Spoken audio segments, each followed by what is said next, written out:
आज हम लोग जो है कक्षा 10 के रसायन विज्ञान का चैप्टर नंबर 1 रासायनिक अपक्रियाएं एवं समीकरणों को वन शॉट में देखेंगे कि कैसे जो है वन शॉट में हम इसको बहुत इजीली समझेंगे कि क्या होता है हमारा जो है रासायनिक अपक्रियाएं एवं समीकरणें क्या होती है, कितने प्रकार का होता है, ये कैसे कैसे होता है, उसके बारे में आज चलिए हम लोग जो है बहुत ही आसानी के साथ समझेंगे। तो पहले जो है हमारा क्या है, तो पहली हेडिंग है हमारी रासायनिक अपक्रियाएं, या पहली हेडिंग हमारी क्या है, अपक्रिया। अपक्रिया किसे कहते हैं? पहली है क्या, अभिक्रिया। अभिक्रिया जो है बहुत ही आसानी के साथ आप समझ सकते हैं, अब मेरे साथ बस बने रहिए। जो है तो क्या होता है क्रिया? वह क्रिया जिसमें, लिखेंगे क्या, वह क्रिया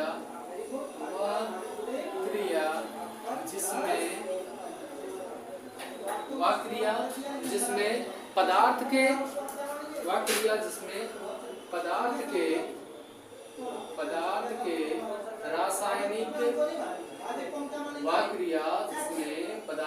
रासायनिक गुण संगठन, क्या है, संगठन तथा संरचना, क्या है, संरचना तथा गुणों में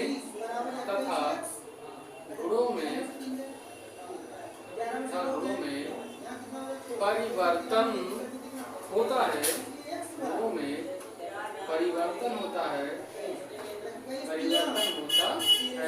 क्या कहलाता है? अभिक्रिया कहलाती है। क्या कहलाती है? अभिक्रिया कहलाती है।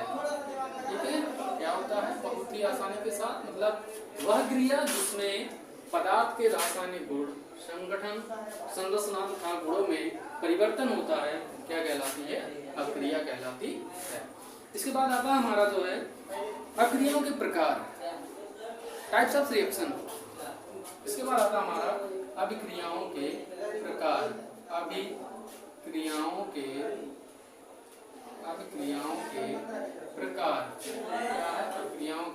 प्रकार की आखिरकार अभिक्रिया, देखिए हम रासायनिक अभिक्रिया की बात नहीं कर रहे हैं, हम सिर्फ अभी अभिक्रिया की बात कर रहे हैं। तो हमारा है इसमें अभिक्रियाओं के प्रकार। जो क्रियाएं होती है हमारी वो दो प्रकार की होती हैं। एक होता है हमारा नाभिकीय क्रिया और दूसरी होती है हमारी रासायनिक अभिक्रिया। अभिक्रिया की बात हम कर रहे हैं, सिर्फ अभिक्रिया की बात कर रहे हैं, हम रासायनिक अभिक्रिया की बात नहीं कर रहे हैं। तो अभिक्रिया हमारी कितने प्रकार की होती है? दो प्रकार की होती है। दो प्रकार की होती है। पहला क्या है, नंबर फर्स्ट क्या है हमारा, पहला क्या है, नाभिकीय क्रिया। पहला क्या है, नाभिकीय अभिक्रिया। फर्स्ट क्या है, नाभिकीय अभिक्रिया। और दूसरा क्या होता है हमारा, ये है दूसरा रासायनिक अभिक्रिया। ठीक है, ये है दो टाइप की।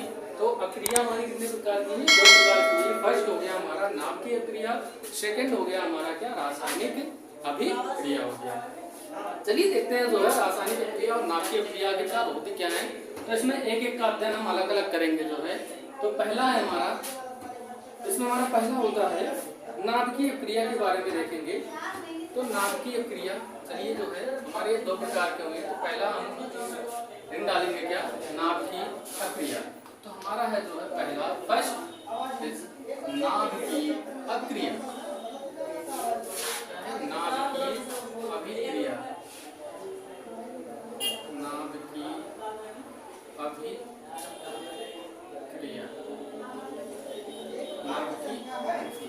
नाभिकीय क्रिया क्या होती है? एक्चुअली आपकी नाभिकीय क्रिया जो है, इसमें परमाणु के नाभिक जो है भाग लेते हैं।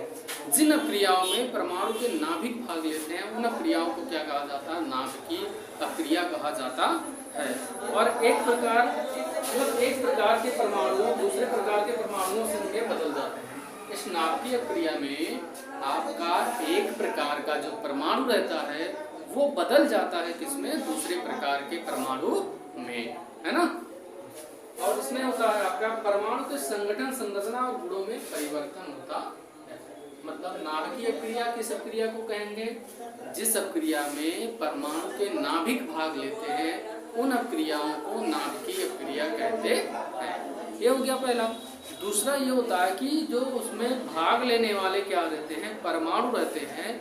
एक प्रकार का परमाणु वो बदल जाता है किसमें? दूसरे प्रकार के परमाणु में बदल जाता है। तीसरा ये आता है कि उसमें से जो आपके परमाणु के संगठन और संरचना जो होती है और गुण में भी क्या होने लगता है? परिवर्तन होने लगता है। जैसे फॉर एग्जांपल देखेंगे, जैसे हम 1H2 प्लस दूसरा हमारा है 1H3 ये क्या है? ये हाइड्रोजन के समस्थानिक होते हैं। हाइड्रोजन के 3 समस्थानिक होते हैं। एक 1H1 होता है, एक 1H2 होता है और एक 1H3 होता है। तो इसमें इस हाइड्रोजन के 2 समस्थानिक को लिया गया है। कौन कौन सा? प्रोटियम होता है और एक होता है ट्राइटियम, एक होता है ड्यूटेरियम। प्रोटियम, ड्यूटेरियम और ट्राइटियम ये 3 समस्थानिक होते हैं। तो इसमें से ड्यूटेरियम और ट्राइटियम को लिया गया है। ये क्या हो जाएगा? ये परिवर्तित हो जाएगा किसमें? 2He4 में परिवर्तित हो जाएगा और ये यहाँ पे हो जाएगा हमारा 0N1। तो यहाँ पर हम देखेंगे कि यहाँ पर एक परमाणु ये था, एक परमाणु ये था, दोनों मिलकर क्या बना लिए? 2He एक हीलियम परमाणु का निर्माण करती है और हीलियम परमाणु में क्या हो गया? ये 4 हो गया। और इसमें न्यूट्रॉन ये क्या बन गया हमारा? 0N1। यहाँ पर बचा क्या? कुछ नहीं बचा, मतलब 0 बचे।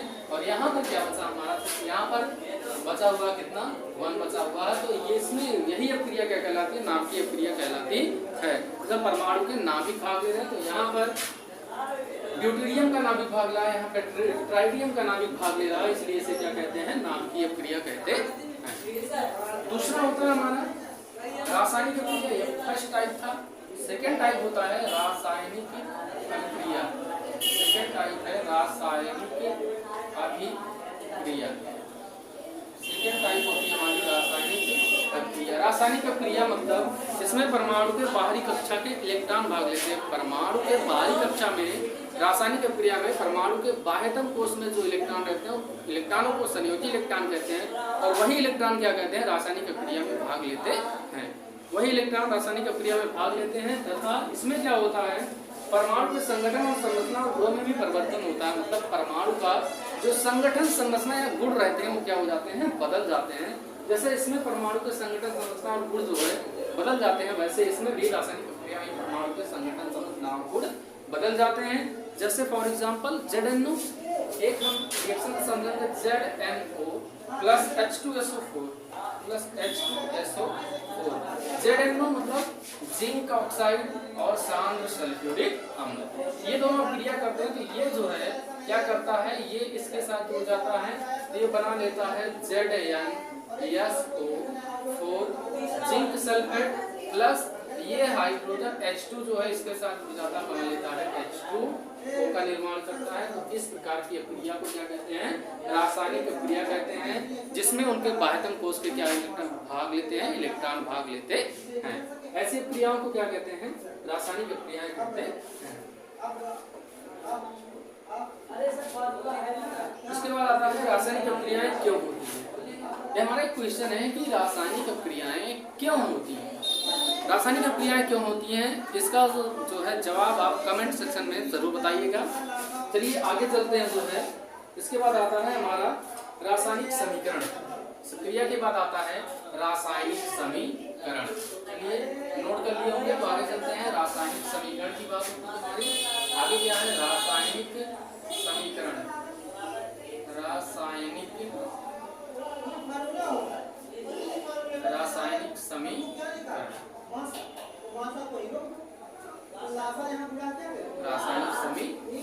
रासायनिक समीकरण कहते किसे हैं? रासायनिक समीकरण जो होता है किसी अभिक्रिया के विवरण के छोटे रूप को लिखना। मतलब किसी अभिक्रिया का अगर हम छोटा रूप लिखते हैं तो उससे क्या कहते हैं? रासायनिक समीकरण कहा जाता है। जैसे मान लीजिए कोई अभिक्रिया जो है दी गई है, अभी हमने देखा था कि जिंक ऑक्साइड जो है शांत सल्फ्यूरिक अम्ल के साथ क्रिया कर रहा था, तो क्या बना रहा था, जिंक सल्फेट बना रहा था और जल का निर्माण कर रहा था। तो अगर इसका संक्षिप्त रूप लिखा जाए तो ये लिखा जाएगा कि जिंक ऑक्साइड जो है शांत सल्फ्यूरिक अम्ल से क्रिया करने के पश्चात जिंक सल्फेट और जल का निर्माण करता है, इसका संक्षिप्त रूप है। तो रासायनिक समीकरण वो होता है कि किसी भी रासायनिक अभिक्रिया के संक्षिप्त रूप को दर्शाना ही क्या कहलाता है, रासायनिक समीकरण कहलाता है। रासायनिक समीकरण जो होता है, जैसे मैग्नीशियम ऑक्सीजन, जैसे क्या कर लिए, लिखते हैं मैग्नीशियम प्लस ऑक्सीजन O2 क्या हो जाएगा, मैग्नीशियम ऑक्साइड MgO हो जाएगा, A2 हो जाएगा, यहाँ पर तो कर लेना, बैलेंस हो जाएगा। ये हो गया हमारा।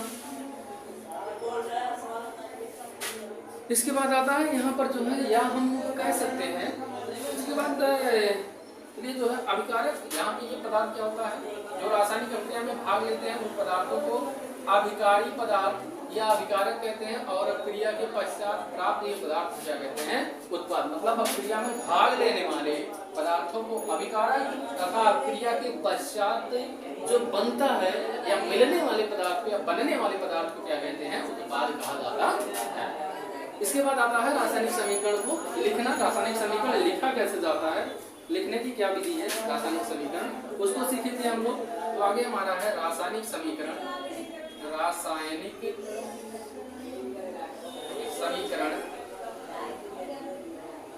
लिखना, रासायनिक समीकरण लिखना, रासायनिक समीकरण लिखना कैसे लिखा जाता है, रासायनिक समीकरण जो है ये सीखेंगे हम लोग। रासायनिक समीकरण कैसे लिखेंगे ये सीखना जो है, तो क्या है, शब्दों के स्थान पर सूत्रों का प्रयोग करके अधिक छोटा रूप लिखना ही क्या कहलाता है, रासायनिक समीकरण लिखना। जैसे शब्दों को ना लिखा जाए, किसी भी समीकरण को लिखते समय यदि शब्दों को ना लिखा जाए, सिर्फ उसके प्रतीकों का प्रयोग किया जाए, तो वही आपका क्या हो जाएगा, रासायनिक समीकरण।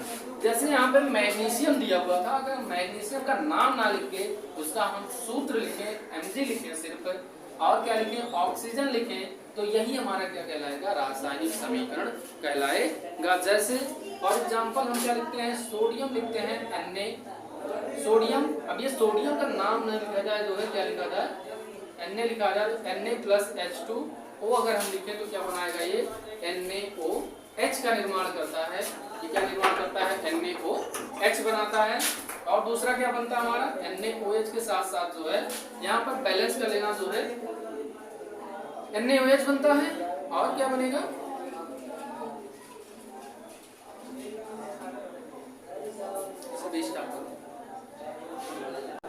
जैसे हमारा हो जाएगा रासायनिक समीकरण में क्या किया जाता है, रासायनिक समीकरण में सिर्फ अक्रिया के मतलब उसके सूत्रों को लिखा जाता है जो है, और किसी को अगर ना दर्शाया जाए तो क्या हो जाएगा, हमारा रासायनिक समीकरण लिखना कहलाएगा।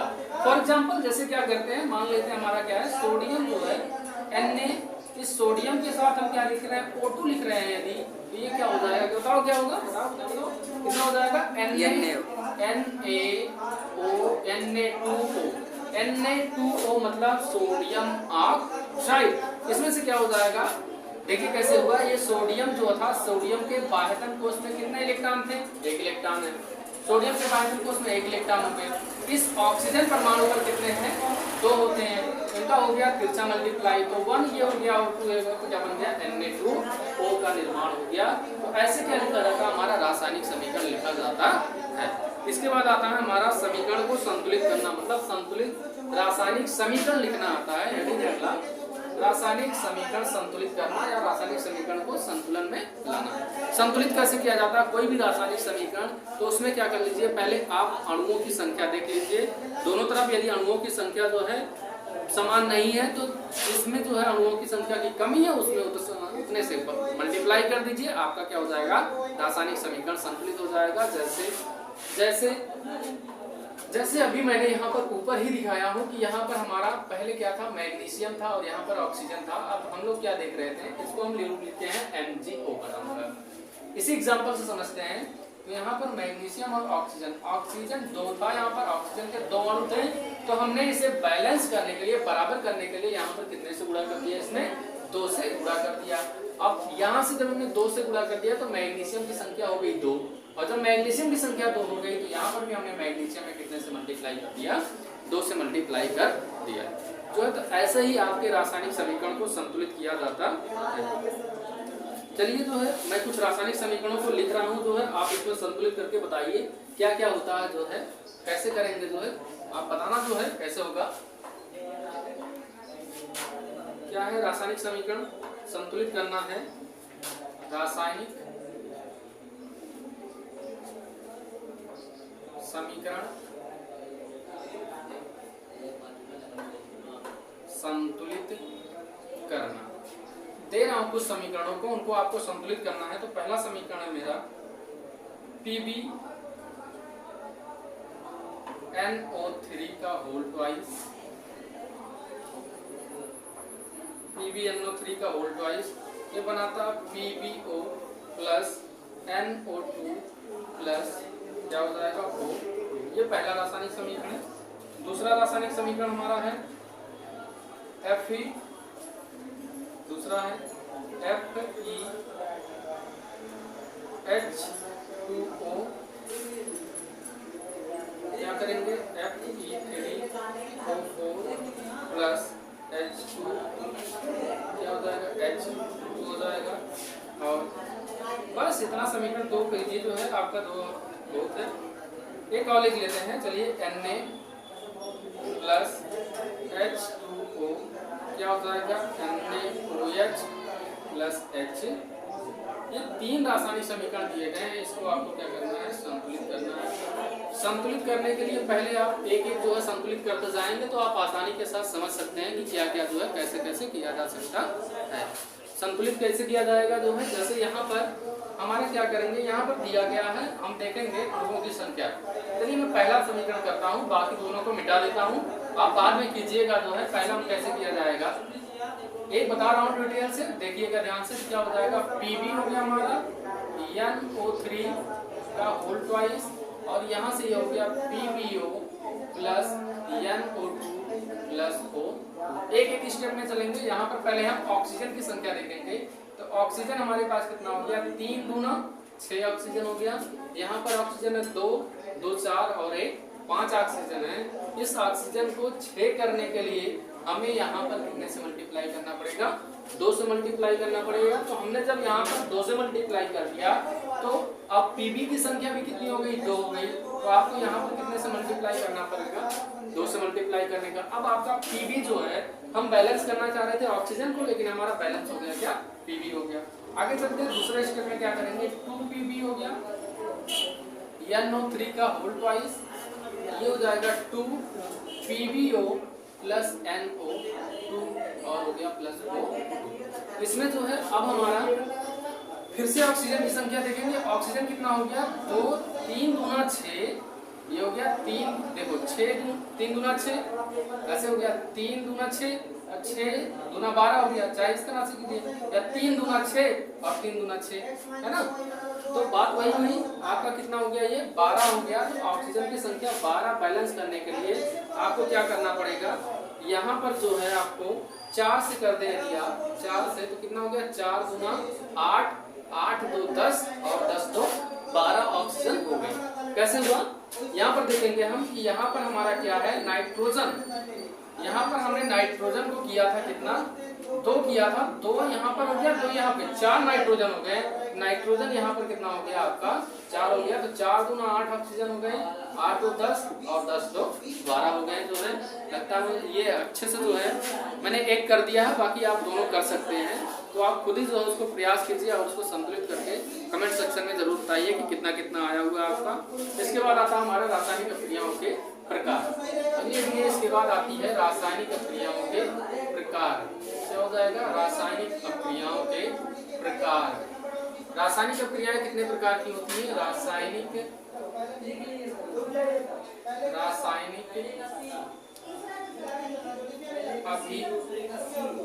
अभिक्रियाओं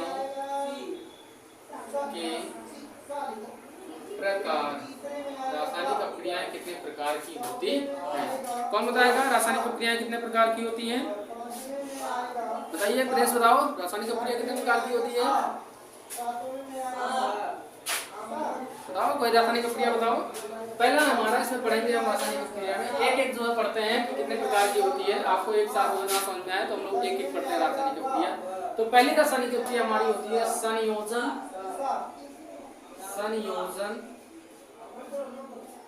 या योगात्मक अपक्रिया। पहली क्या है? संयोजन या योगात्मक अभिक्रिया। पहली अपक्रिया हमारी है संयोजन या योगात्मक अपक्रिया। इसमें क्या होता है, दो या दो से अधिक पदार्थ आपस में संयोग करके क्या करते हैं, एक नए पदार्थ का निर्माण करते हैं। तो ऐसे अपक्रिया को क्या कहा जाता है? संयोजन या योगात्मक अपक्रिया कहा जाता है। जिस अपक्रिया में दो या दो से अधिक पदार्थ मिलकर एक उत्पाद, एक नए उत्पाद का निर्माण करते हैं, उस अपक्रिया को क्या नाम दिया जाता है? संयोजन अपक्रिया कहा जाता है। जैसे क्या है हमारा CaO प्लस H2, ये क्या हो गया? कैल्शियम ऑक्साइड, जिसे हम कहते हैं बिना बुझा हुआ सोना। और दूसरा हो गया हमारा H2O जल। तो कैल्शियम ऑक्साइड में जब हम जल मिलाते हैं एक पदार्थ बनता है हमारा CaOH का होल ट्वाइस कैल्शियम हाइड्रोक्साइड का निर्माण होता है। तो इसमें क्या हुआ, दो पदार्थ जो है, दो अभिकारक मिलकर एक उत्पाद का निर्माण करते हैं। तो ऐसी अपक्रिया को कहते हैं योगात्मक या संयोजन अपक्रिया। मतलब जुड़ना, जब दो पदार्थ जुड़कर जो है या मिलकर एक नए पदार्थ का निर्माण करते हैं, तो ऐसी अपक्रिया को संयोजन अपक्रिया कहा जाता है। दूसरा जो है आता हमारा विस्थापन। ऐसे और भी एग्जाम्पल देख सकते हैं, कोई दिक्कत नहीं है। S प्लस O2 SO2 हो जाएगा, और क्या हो जाएगा? C प्लस O2 CO2 हो जाएगा। तो ये सब क्या होती है, किसके एग्जाम्पल होते हैं? संयोजन या योगात्मक अपक्रिया के एग्जाम्पल होते हैं। उसके बाद दूसरा हमारा आता है, दूसरा देखते हैं दूसरी अपक्रिया क्या होती है हमारी। दूसरी हो जाएगी विस्थापन या प्रतिस्थापन। दूसरा है, सेकेंड होता हमारा विस्थापन या प्रतिस्थापन। विस्थापन या प्रतिस्थापन अपक्रिया। इसमें क्या होता है, एक अभिकारी अणु जो होता है वो क्या करता है, अपना स्थान छोड़ देता है और उससे स्थान पर दूसरा स्पीशीज आ जाता है। तो इस प्रकार की अपक्रिया को क्या कहा जाता है? विस्थापन या प्रतिस्थापन। विस्थापन का मतलब विस्थापित होना। एक पदार्थ क्या करता है, दूसरे पदार्थ को अगर विस्थापित कर देता है, प्रतिस्थापित कर देता है और उसकी जगह पर दूसरा पदार्थ आ जाता है, तो इस प्रकार की अपक्रिया को क्या कहा जाता है? विस्थापन या प्रतिस्थापन अपक्रिया कहा जाता है। जैसे क्या होता है, CuSO4 कॉपर सल्फेट क्या होता है, इसमें आयरन जब इसमें मिलाया जाता है तो इसमें क्या होता है, आपका ये आयरन जो होता है FeSO4 बन जाता है FeSO4, और ये कॉपर सल्फेट के विलयन से कॉपर को क्या करता है? विस्थापित कर देता है। मतलब कॉपर जो है विस्थापित हो गया, प्रतिस्थापित हो गया। तो जब जो है दो अभिकारक जो है क्या करते हैं, एक दूसरे से अपक्रिया करते हैं, तो उसमें एक पदार्थ क्या करता है, दूसरे पदार्थ के विलयन को क्या करता है, उसमें से दूसरे पदार्थ के विलयन को विस्थापित कर देता है और दूसरे पदार्थ को विस्थापित कर देता है। तो वो अपक्रिया क्या कहलाती है? विस्थापन या प्रतिस्थापन अपक्रिया कहलाती है। इसका और भी एग्जाम्पल देख सकते हैं। दूसरा एग्जाम्पल होगा जैसे C2H5Br plus KOH, C2H5Br plus KOH। अब इसमें से क्या होगा हमारा, C2H5Br जो है यहाँ से ये क्या करेगा, ये इसको जो है यहाँ से विस्थापित कर देगा, ये यहाँ से इसको विस्थापित कर देगा, क्या बना लेगा, ये हो गया C2H5OH प्लस KBr, ये बन जाता है हमारा। तो ऐसी अपक्रियाओं को क्या कहा जाता है? विस्थापन या प्रतिस्थापन अपक्रिया कहा जाता है। विस्थापन और प्रतिस्थापन अपक्रिया तक हम लोग देख चुके हैं। उसके आगे करते हैं जो है अगली रिएक्शन हमारी क्या है, अनुत्क्रमणीय अपक्रिया होती है। तीसरा टाइप है हमारा क्या, अनुत्क्रमणीय अपक्रिया। अनुत्क्रमणीय अभिक्रिया। अनुत्क्रमणीय अपक्रिया ये क्या होती है, जो अपक्रियाएं केवल एक ही दिशा में संपन्न होती हैं उन अपक्रियाओं को क्या कहा जाता है, अनुत्क्रमणीय अपक्रिया कहा जाता है। क्या होती हैं, जो अपक्रियाएं सिर्फ एक ही दिशा में संपन्न होती हैं उन अपक्रियाओं को अनुत्क्रमणीय अपक्रिया कहा जाता है। जैसे फॉर एग्जाम्पल देखेंगे हम, क्या होता है, एक ही दिशा में मतलब सिर्फ तीर का निशान आपका एक ही तरफ लगा के दिखाया गया है तो उस अपक्रिया को कहेंगे अनुत्क्रमणीय अपक्रिया। जैसे फॉर एग्जाम्पल क्या हो जाएगा, KClO3, ये क्या हो गया आपका पोटेशियम क्लोरेट, क्या हो गया पोटेशियम POTASSIU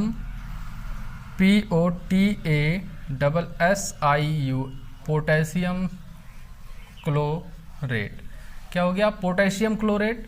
इसको जो है ये सिर्फ क्या होगी, एक ही दिशा में संपन्न होगी और बनाएगी क्या, KCl प्लस दूसरा क्या बन जाएगा हमारा O2, KCl प्लस O2। इस अपक्रिया को बैलेंस करना हमने आपको सिखाया था।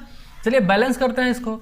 यहाँ पर ऑक्सीजन की मात्रा कितनी है, 3 है, तो यहाँ पर ऑक्सीजन कितना कर देंगे, 3 कर देंगे। 3 दूना कितना हो गया, 6 हो गया। यहाँ पर कितना कर देंगे, 2 कर देंगे। अब ये हो गया 2 3 6। अब यहाँ पर पोटेशियम की संख्या कितनी हो गई, 2 हो गई। यहाँ पे कर देते हैं 2, तो क्या हो गया, ये अपक्रिया जो हमारी क्या हो गई, बैलेंस हो गई। ये पहला एग्जाम्पल था। दूसरा एग्जाम्पल देखते हैं हम लोग। तो दूसरा एग्जाम्पल हमारा मान लीजिए है BaCl2 प्लस दूसरा है क्या Na2SO4। ये हो गया क्या, BaCl2 को बोलते हैं बेरियम क्लोराइड, क्या कहेंगे, barium chloride. Barium chloride. Na2SO4 को कहेंगे क्या, sodium sulphate, sodium sulphate, sodium sulphate कहते हैं। ये रिएक्शन जो है होगा क्या बनाएगा, BaSO4। देखिए इसका ये प्लस भाग है, ये माइनस है, इसका ये प्लस है, ये माइनस है, तो इसका प्लस वाला इसके माइनस के साथ, यहाँ पर प्लस Ba प्लस है, तो किसके साथ जाएगा, SO4 के साथ, क्या बनाएगा BaSO4 प्लस दूसरा क्या हो जाएगा हमारा NaCl, क्या हो जाएगा NaCl। यहाँ पर Na2 था तो यहाँ पर कर देंगे 2। पूरा का रिएक्शन हमारा क्या हो गया, बैलेंस हो गया। आगे जो है इसके बाद देखेंगे अगली अपक्रिया होती है हमारी, एक जो है दे रहा हूं मैं, तीसरा एग्जांपल दे रहा हूं, उसको आप खुद ही करके बताइएगा। तो क्या होगा हमारा, NaCl है, NaCl plus AgNO3, NaCl plus AgNO3। NaCl क्या है, सोडियम क्लोराइड है। AgNO3 क्या है आपका, सिल्वर नाइट्रेट है। इसके तो क्या होगा, ये जो है आप यहाँ पर बताएंगे हमें, क्या है ये आपका सोडियम क्लोराइड, और ये क्या है AgNO3 को क्या कहते हैं, AgNO3 आपका है सिल्वर नाइट्रेट, सिल्वर नाइट्रेट। ये हो गया हमारा रिएक्शन जो है, इसको आप बताइए कि क्या होगा। चलिए जो है इसके बाद वाली अपक्रिया हमारी क्या हो जाएगी, इसके बाद जो है तीसरा रिएक्शन हम पढ़ चुके हैं। चौथी होती है उत्क्रमणीय। चौथी अपक्रिया हमारी, चौथे टाइप की अपक्रिया होती है उत्क्रमणीय अपक्रिया। तो उत्क्रमणीय अपक्रिया क्या होती है, वह अपक्रिया, इसको इरेज करते हैं, आगे करते हैं हम लोग। चौथा टाइप हमारा उत्क्रमणीय अपक्रिया, जहाँ पे हमने अनुत्क्रमणीय लिखा था वहीं पर बस हम क्या कर देंगे, उत्क्रमणीय डाल देंगे, तो क्या हो जाएगा उत्क्रमणीय अपक्रिया। ये हो गई हमारी उत्क्रमणीय अपक्रिया। मतलब वो अपक्रिया जो, वे अपक्रियाएं जो दोनों दिशाओं में संपन्न हो सकती हैं, क्या कहलाती हैं, उत्क्रमणीय अपक्रिया कहलाती हैं। वे अपक्रियाएं जो दोनों दिशाओं में संपन्न हो सकती हैं उत्क्रमणीय अपक्रिया कहलाती हैं। दोनों दिशाओं का मतलब, अगर तीर का निशान आपका, आधा तीर का निशान इस तरह से बना है, आधा तीर का निशान इस तरह से बना है, तो आप पहचान जाइए कि इस अपक्रिया को क्या कहेंगे, उत्क्रमणीय अपक्रिया कहेंगे। मतलब रिवर्सिबल रिएक्शन कहा जाता है। मतलब वे अपक्रियाएं जो दोनों दिशाओं में संपन्न होती हैं उत्क्रमणीय अपक्रियाएं कहलाते हैं। फॉर एग्जाम्पल में जैसे हमारा क्या है Ca, एग्जाम्पल में देखेंगे क्या होगा, एग्जाम्पल हमारा CaCO3, कैल्शियम कार्बोनेट जो होता है ये टूटता है तो क्या बनाता है, calcium oxide plus carbon dioxide में टूट जाता है। दूसरा होता है हमारा PCl5, पहला है ये दूसरा हमारा क्या होगा PCl5, phosphorus pentachloride. Phosphorus pentachloride का विघटन करेंगे तो क्या होगा, ये PCl3 प्लस Cl2। यहाँ देखिए तीर का निशान आपका दोनों तरफ दिखाया गया है, अर्थात इस अपक्रिया को क्या कहते हैं, उत्क्रमणीय अपक्रिया कहा जाता है। इसके लिए एक रिएक्शन आप खुद कीजिए, जो है तीसरा दे रहा हूँ, तीसरा H2 प्लस I2 क्या बनाएगा, और इस चौथा है हमारा N2 प्लस H2 क्या चीज़ निर्माण करेगा। इसका आप जो है जवाब कमेंट सेक्शन में दीजिए।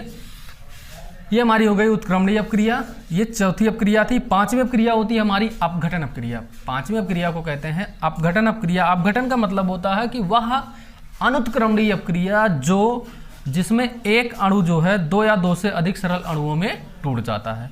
मतलब आपका जो है क्या होता है, अगली रिएक्शन हमारी क्या है, अपघटन अपक्रिया। पांचवा हमारा क्या है, पांचवा है अपघटन अभिक्रिया। अपघटन अभिक्रिया। अपघटन अपक्रिया में क्या होता है कि वह उत्क्रमणीय अपक्रिया जिसमें एक अणु दो या दो से अधिक सरल अणुओं में टूट जाता है, क्या कहलाता है, अपघटन अपक्रिया कहलाती है।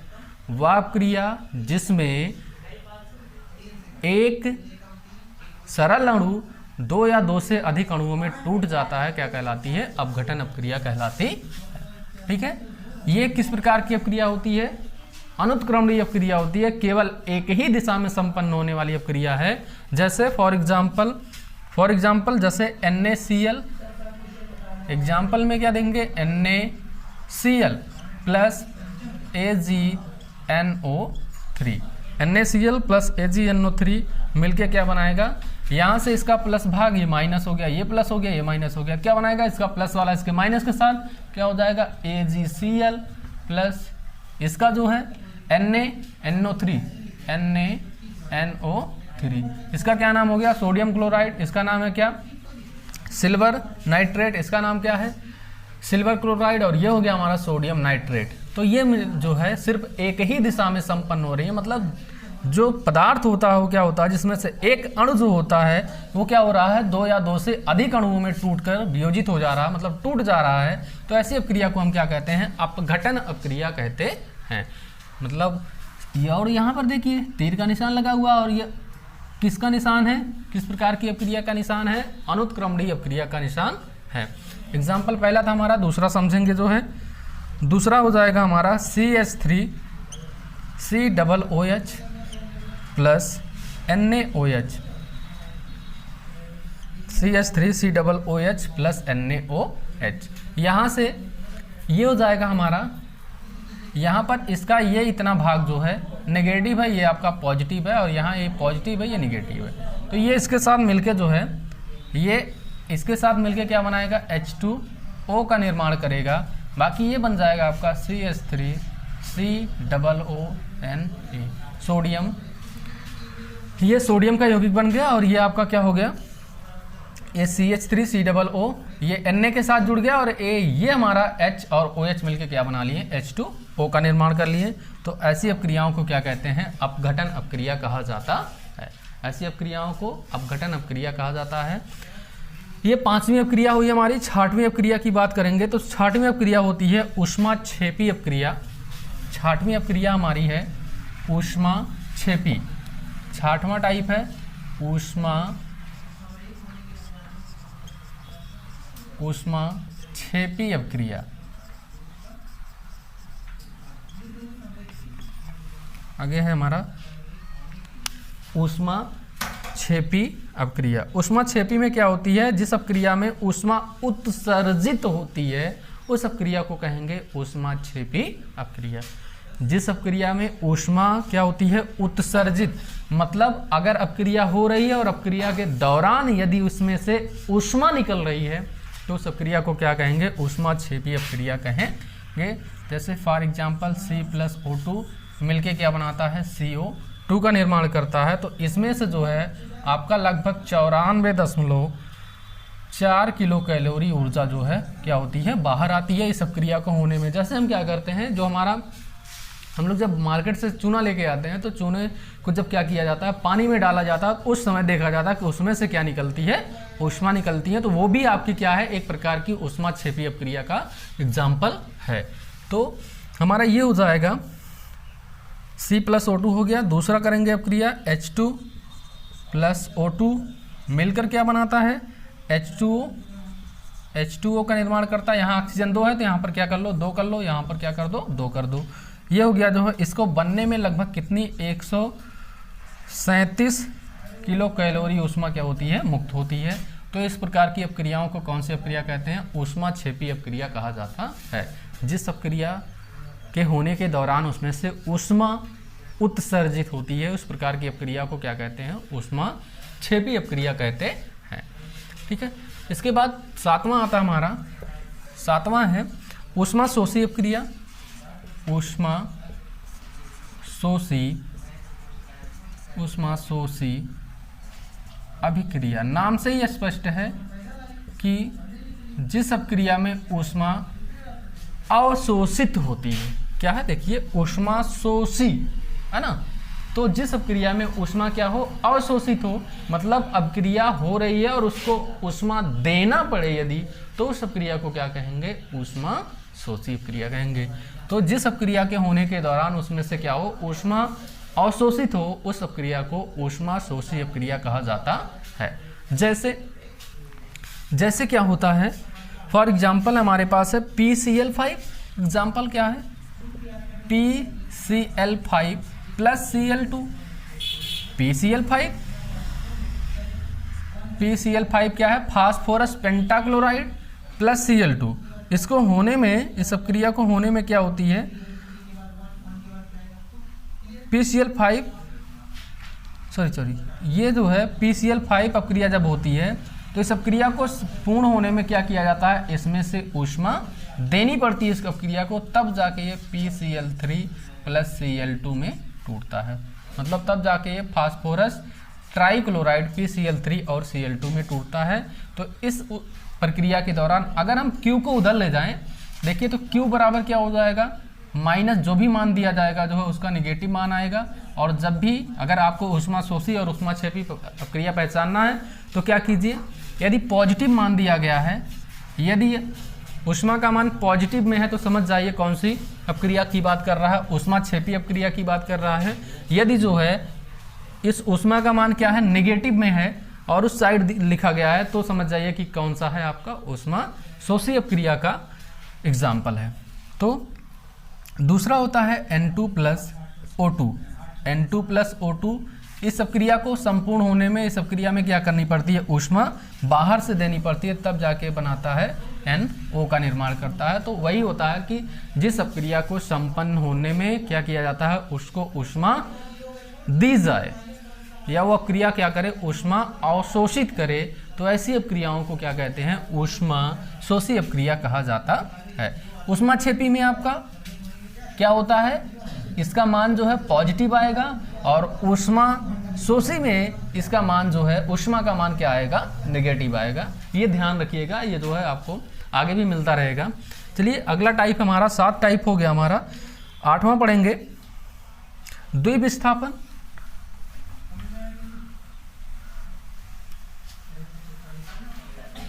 आगे है हमारा आगे वाली अपक्रिया है द्विविस्थापन या उभय अपघटन।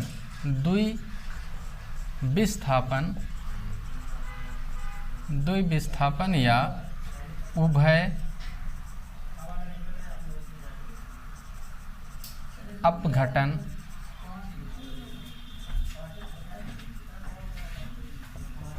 अपक्रिया। कौन सा टाइप है हमारा ये 7 तक हम लोग देख चुके हैं। 8वां है द्विविस्थापन या उभय अपघटन अपक्रिया। इसका मतलब है इस अपक्रिया में अभिकारकों के बीच आयनों का आदान प्रदान। जिस अपक्रिया में क्या हो अभिकारक पदार्थों के बीच आयनों का आदान प्रदान हो उन अपक्रियाओं को क्या कहते हैं उभय अपघटन या द्विविस्थापन अपक्रिया कहा जाता है। जैसे आयनों का आदान प्रदान का मतलब आपकी ये अपक्रियाएं एक प्रकार की आयनिक अपक्रियाएं भी हो सकती हैं।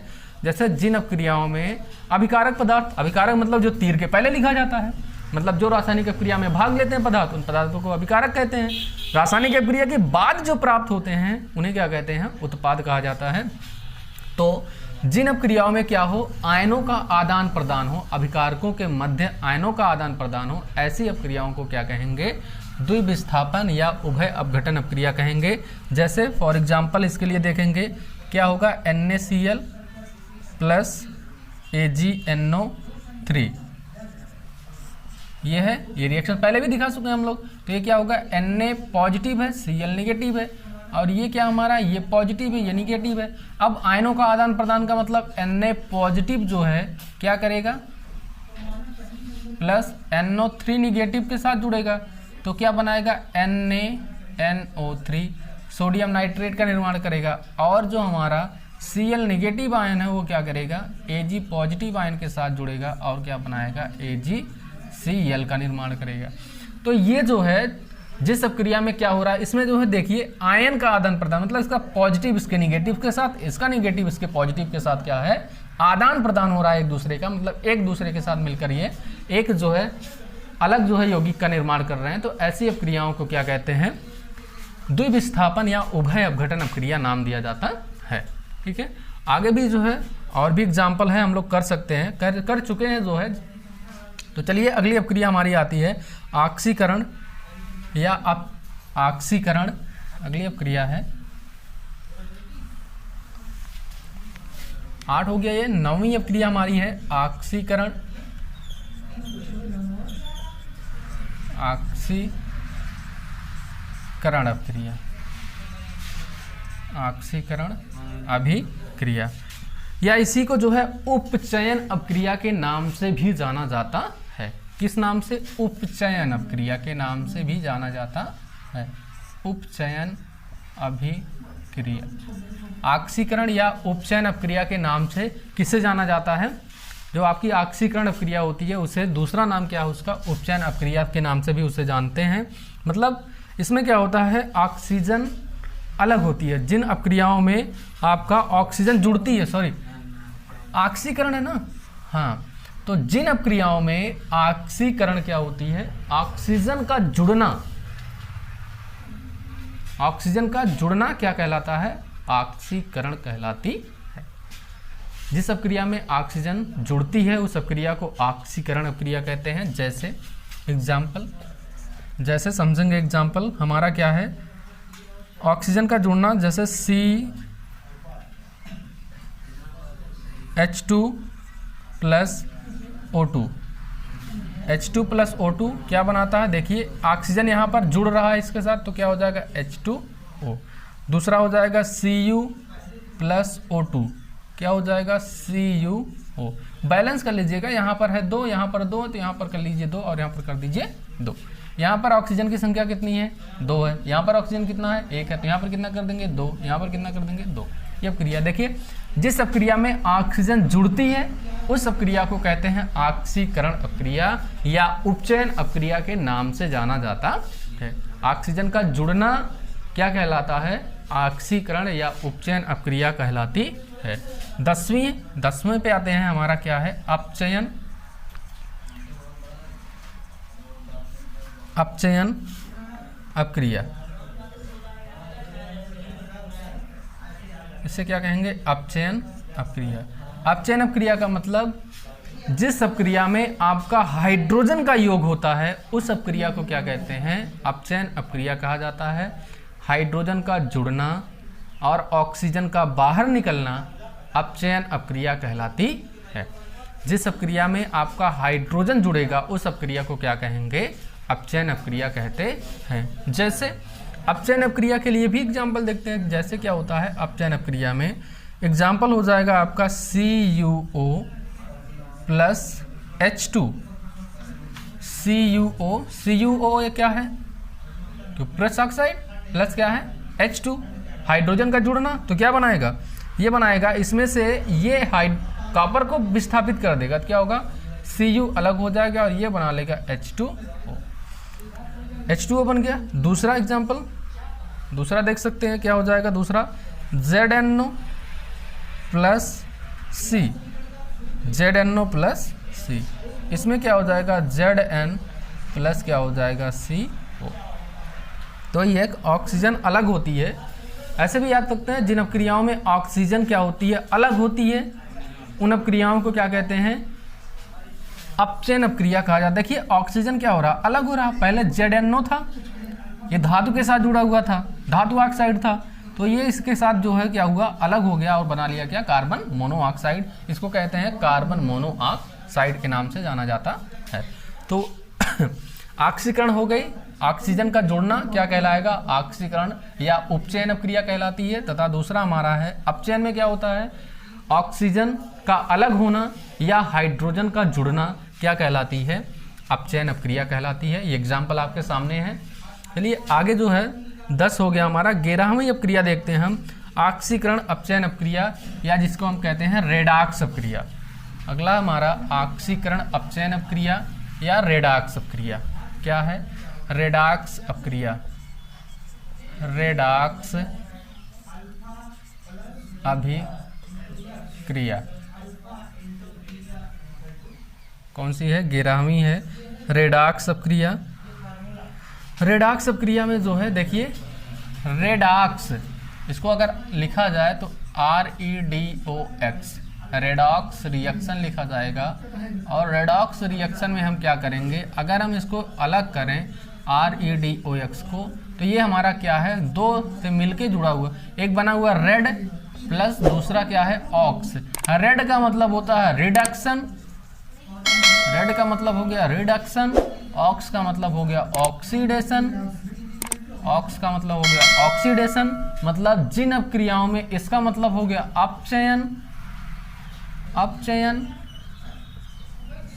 और इसका मतलब हो गया ऑक्सीकरण, ऑक्सीकरण। तो जिन अपक्रियाओं में क्या होती है, आपकी अपचयन तथा ऑक्सीकरण अपक्रियाएं साथ साथ होती हैं, उन अपक्रियाओं को क्या कहा जाता है, रेडॉक्स अपक्रिया कहा जाता है।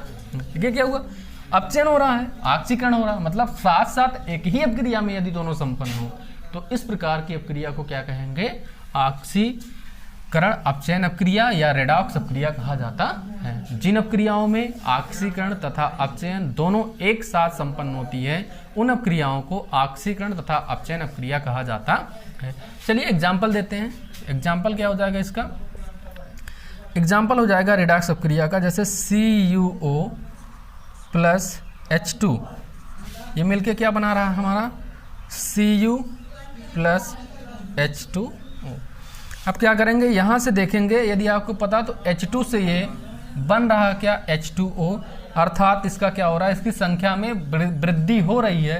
तो जिसमें वृद्धि होती है उसे क्या कहते हैं, ऑक्सीडेशन, मतलब इसमें क्या हो रहा है, ऑक्सीकरण हो रहा है, ऑक्सीकरण हो रहा है, ऑक्सीकरण हो रहा है। और यहाँ से देखिए इसकी संख्या में जो है क्या हो रही है, ये CuO था और ये Cu हो रहा, तो मतलब इसकी संख्या में कमी हो रही है।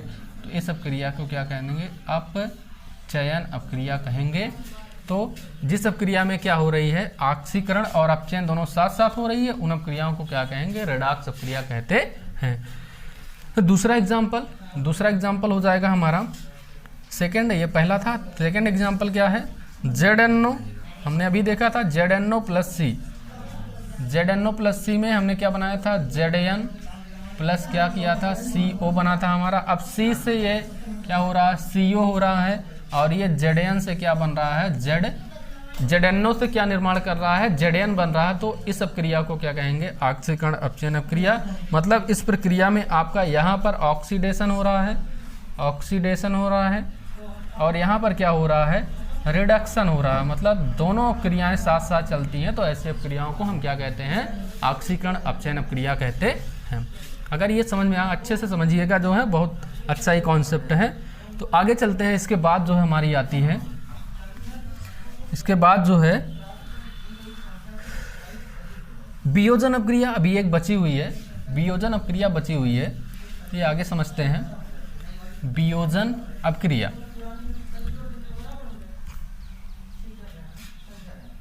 आगे हो गई हमारी 12 नंबर की अपक्रिया क्या है, वियोजन अपक्रिया।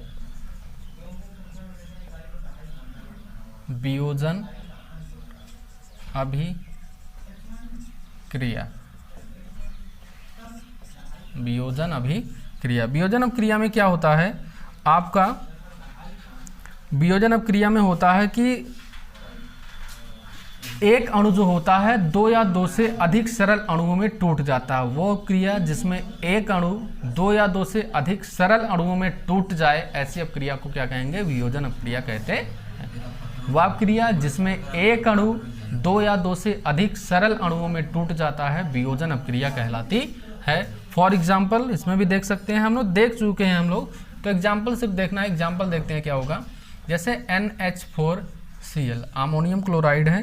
ये अमोनियम क्लोराइड क्या होता है? आसानी के साथ क्या होता है? ये अपक्रिया वियोजन अपक्रिया आपकी क्या होती है? एक प्रकार की उत्क्रमणीय अपक्रिया होती है। ध्यान में रखिएगा, पूछता कभी कभी आपसे ऑब्जेक्टिव क्वेश्चन में कि निम्न में से कौन सा जो है उत्क्रमणीय अपक्रिया का एग्जाम्पल है। दिया रहेगा आपका वियोजन अपक्रिया, विस्थापन अपक्रिया, द्विविस्थापन अपक्रिया, प्रतिस्थापन अपक्रिया। तो आप जो है कौन सा लगाएंगे? वियोजन अपक्रिया यदि है उसमें तो आप वियोजन अपक्रिया लगा सकते हैं। तो हमारा क्या हो जाएगा? NH4Cl। NH4Cl ये वियोजित होता है किसमें? NH3 में, प्लस दूसरा क्या हो जाएगा? HCl में। मतलब जो अपक्रिया क्या हो आपकी 2 या 2 से एक अभिकारी पदार्थ 2 या 2 से अधिक अणुओं में टूट जाए, तो ऐसी अपक्रिया को क्या कहेंगे? वियोजन अपक्रिया कहेंगे। जैसे दूसरा है HI। HI क्या होता है? हाइड्रोजन आयोडाइड जो है आपका H2 प्लस I2 में टूट जाता है। यहाँ पर है 2, कर लीजिए 2, ये हो जाता है। इस प्रकार की अपक्रिया को क्या नाम देते हैं? वियोजन अपक्रिया नाम देते हैं। और भी होती हैं अपक्रियाएं जो हैं। तो चलिए आगे आता है हमारा फिर दैनिक जीवन में अपचयन के प्रभाव। दैनिक जीवन में अपचयन क्या क्या प्रभाव हमारे दैनिक जीवन पर डालता है, उसके बारे में समझेंगे जो है। तो पहला होता है संक्षारण। पहला हमारा क्या है? संक्षारण है। क्या है? अपचयन के प्रभाव। अपचयन के प्रभाव। अपचयन के प्रभाव में पहला प्रभाव हम लोग क्या देखेंगे? संक्षारण का। पहला प्रभाव क्या है? संक्षारण का। संक्षारण क्या होता है? यदि जो है नमी या वायु की उपस्थिति में, नमी हो और वायु हो, उसकी उपस्थिति में हम किसी धातु को रख दें, तो उस धातु पे क्या लग जाते हैं? आप देखे होंगे दैनिक जीवन में कि अगर आप जो है क्या कीजिए, किसी लोहे की छड़ को आप जो है कहीं नमी की जगह पे ले जाके रख दीजिए, तो उसमें क्या कुछ समय बाद देखेंगे, कुछ दिन बाद देखेंगे, उसमें क्या लग जाता है? जंग लग जाता है। वही जंग लगना ही क्या कहलाता है? आपका संक्षारण कहलाता है। और उससे बचाने के लिए क्या करते हैं? हम उस पर लेप लगा के रखते हैं। अगर आप लेप लगा के उस पर किसी चीज़ का रखिए तो उस पर जंग नहीं लगता है।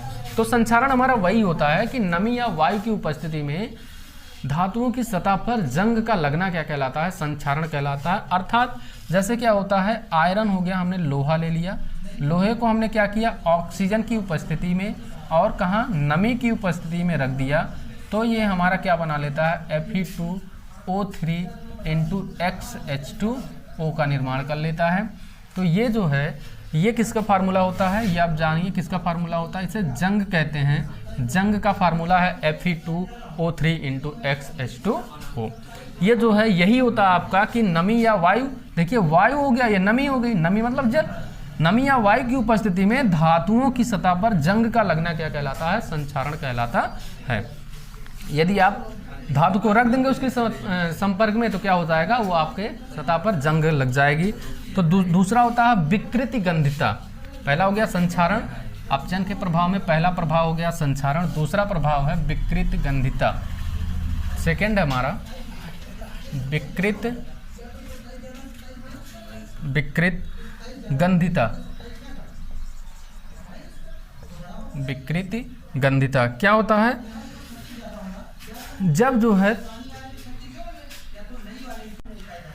विकृत गंधिता है, इसके बाद जो है हमारा विकृत गंधिता, इसका प्रभाव क्या होता है कि जब जो क्या होता है आपका जो तेल या वसा होता, जो हमारे पास तेल या वसा, आप देखते हैं कभी कभी आप जो है गर्मियों के मौसम में जैसे घर पे दाल रखी हुई है अगर, और आप उसको हाथ से निकाल देते हैं तो वो दाल का गंध जो है क्या होता है? बदल जाता है। आप शाम को अगर उस दाल को खाइए तो उसका टेस्ट जो है, उसका गंध जो है क्या हो जाता है? बदल जाता है। तो वही विकृति गंधिता होती है। मतलब क्या होता है कि जब तेल और वसा द्वारा अपचयित जब तेल या वायु द्वारा अपचयित होते हैं तो उनका स्वाद व गंध जो है, जब तेल क्या होता है वायु या वसा द्वारा अपचयित होते हैं तो उनका गंध क्या होता है? बदल जाता है। इसे क्या कहते हैं? विकृति गंधिता कहते हैं।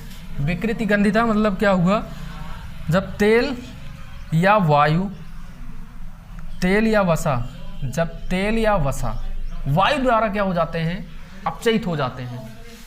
तेल या तेल हो गया या वसा हो गया, उसके द्वारा क्या हुआ आपका, तेल या वसा वायु द्वारा अपचयित हो जाएं तो उसे क्या कहेंगे, विकृति गंधिता कहेंगे। मतलब उस समय जब अपचयित हो जाएंगे तो उनका स्वाद क्या हो जाएगा, बदल जाएगा। उसका स्वाद और गंध दोनों क्या होते हैं, बदल जाते हैं। दैनिक जीवन में आप देखते हैं जो है, अगर आप रहते हैं घर पे तो देखते हैं कि अगर आप जो है कलछुल से निकालने की बजाय दाल को आप क्या करते हैं, किसी जो है हाथ से मान लीजिए निकाल लेते हैं, तो वो दाल का स्वाद और गंध को शाम के टाइम क्या होता है, चेंज हो जाता है, मतलब खाने लायक नहीं रहते। वही क्या होता है, आपका विकृति गंधिता कहलाती है। तो विकृति गंधिता क्या होती है, वही होती है। तो जैसे चिप्स के पैकेट से ऑक्सीजन जो है निकाल कर नाइट्रोजन भरते हैं, ऐसे चिप्स के पैकेट से ऑक्सीजन जो है निकाल कर नाइट्रोजन गैस भरते हैं। चलिए जो है ये हमने जो है कक्षा 10 की केमिस्ट्री का पहला चैप्टर रासायनिक अपक्रियाएं एवं समीकरणें जो है 1 शॉट में देखा। यदि जो है आप इसमें से कोई भी डाउट हो तो मुझे पूछ सकते हैं जो है, तो आप मुझे मेरे नंबर जो है पे मैसेज कर सकते हैं 9956773007 पर। ये जो है आप पूछ सकते हैं, कोई दिक्कत नहीं है। Thank you.